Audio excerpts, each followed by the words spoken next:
Nasa Pilipinas po, sa ilalim ng Benam o Philippine Rise, ang pinakamalaking kaldera sa buong mundo.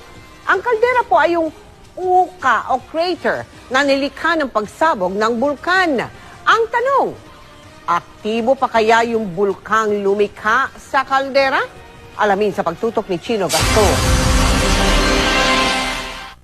Ang pambihirang yamang dagat na makikita sa Benham o Philippine Rise gaya ng mga malawak na coral reefs at mamahaling commercial fish tulad ng bluefin tuna, bunga raw ng mga volcanic eruption na nagbuo ng volcanic plateau may 47 milyong taon na ang nakararaan.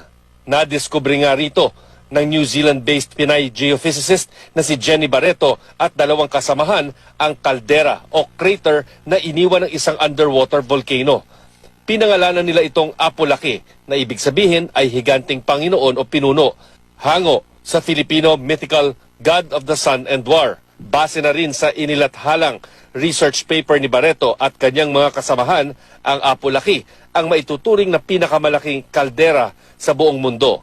Ayon kay Barreto, may diameter ng 150 kilometers ang Apo-Laki caldera at tumbas ng distansya mula Quezon City hanggang Paniki, Tarlac.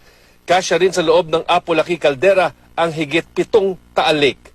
Halos triple ang laki nito